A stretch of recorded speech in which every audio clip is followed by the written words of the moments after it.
Karibu katika kipindi cha Ijue Afya Yako. Jina langu ni Joseph Johannes na hii ni Unity TV. Karibu tuzungumze ama tujadiliane namna gani tunaweza kutumia dawa pasipo kupata madhara katika miili yetu. Ni nani ambaye atalizungumzia swala hili? Yupo mgeni ambaye atakwenda kulizungumzia swala hili. Tuungane kwa pamoja. Mama, kuna baadhi ya wanajamii. Kwanza kabisa nitamsha jina lako ndani tu kwa faida yule ambaye anatazama Unity TV aweze kujua jina lako.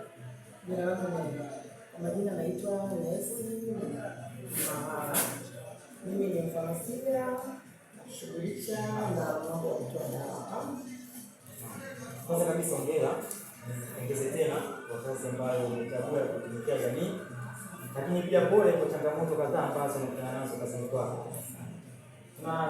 Natamani kuliongelea swala hili kwa sababu wapo baadhi ya wanajamii ambao wanatumia dawa pasipo kufuata maelekezo ya mhudumu wa afya. Mwisho wa siku yanawaletea matatizo, mfano vifo na baadhi ya matatizo mengine ya magonjwa mengine. Ili kwa wewe unaliongelea swala hili. Kuna wagonjwa wengine kweli wanatumia dawa bila kufuata maelekezo ya mtu wa huduma na dawa.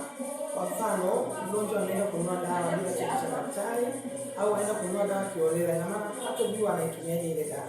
Kuna dawa ambayo inatumiwa kila baada ya kufanya. Lakini yeye akienda kununua dawa, kwa mfano kwenye maduka ya chakula pia wanauza. Akienda kununua dawa bila kupata maelekezo ya mtu wa dawa au ya daktari, anaweza kaitumia ile dawa kutwa mara 4 badala ya kutwa mara 3. Kwa hiyo ni changamoto ambazo tunakutana nazo, na wagonjwa wengine pia wanakuja bila vyeti, anakuja tu anasema nipe dawa, lakini sisi kama watu wa dawa waga tunawashauri kwanza nenda kapime. Kama ni malaria, mgonjwa anakuja na anakwambia nataka dawa malaria bila kupima, unamwambia nenda kwanza hospitali ukishapima, daktari akikuandikia dawa unakuja kununua dawa hapo. Naam. Iko migogoro ya kifamilia ambayo pengine inaweza ikamsababisha mtu au mhudumu wa afya akashindwa kuhudumia jamii ipasavyo. Wewe unawezaje kujimudu hali hiyo? Sawa. Mimi kama mimi kwanza kazi yangu ni wito. Mimi niko kwa ajili ya kusaidia jamii. Kwa kama na migogoro ya kifamilia, matatizo yangu ya kifamilia nayaacha nyumbani. Nikija hapa natakiwa niwe hapa kazini, nihudumie watu vizuri, kwa sababu kuna mgonjwa anakuja yeye mwenyewe kishachanganyikiwa anauma.